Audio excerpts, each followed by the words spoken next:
You're facing Alexander Volkov, who said that he's going to rely in his striking to fight against you and your wrestling abilities. What do you think about that? How are you approaching for this fight in that sense? I mean, my game plan is always the same. It's a pretty universal game plan. Pressure, pace, wrestling, ground and pound. Doesn't matter who you are. Cain Velasquez, Stipe, DC, Volkov. It works on everyone. And do you think that the small cage will be an important factor for you putting your game plan on the fight, or do you think it's not a matter of the octagon at all? Well, I think, like I said, my game plan it will works in a small octagon or a big octagon, but I think it will be that much more effective in a smaller octagon because you won't have as much room to maneuver away and to like keep distance. It'll be easier to close the gap and get in his face. And my last question is how it was this training camp in pandemic and with all what happened, how it was training, how it was the sparring sessions. Can you tell us about that? It was pretty much the same.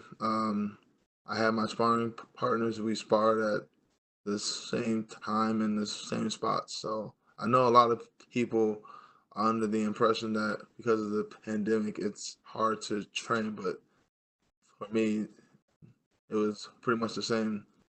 Nothing was able to, nothing about my camp was altered. How it was this training camp? Because you said you have time to focus, no, in your personal aspects, and besides that, which was the main difference between the Holy Holm camp and this one? This one was 4 weeks long, and Holly was about 6 months long. It was extended out way too long, so that's the main difference. And which aspects of your game you try to polish, no, for this fight on Saturday? You know, I just focused on all aspects. I have a huge toolbox, and for a while I was only opening a couple drawers to it. So I decided just to open the entire thing and sharpen all my tools, play around, have some fun. And I mean, that was the biggest key there, was getting back to having fun. When you're not having fun, it's really not worth it. Like, you're not going to perform to your maximum potential. And what do you think about your opponent? Do you have the chance to study her and see how the game plan she brings in every fight?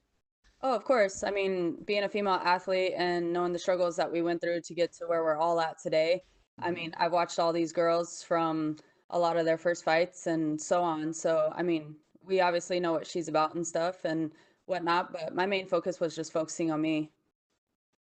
And Amanda talked about possible retirement. And what do you think will happen with the division after if she, relinquished her titles? What will happen with the bantamweight division in your opinion? There's a lot of talent in this division. So, I mean, everybody wants where Amanda's at. We're all going to be fighting for it. I mean, Amanda's career is what it is. She's done some wonderful things for herself. And then, of course, she has a baby on the way and whatnot. But in my opinion, I don't think she's done fighting. Gracias por visitar Somos MMA en YouTube. No olvides suscribirte a nuestro canal y activar las notificaciones para seguir disfrutando de nuestro contenido.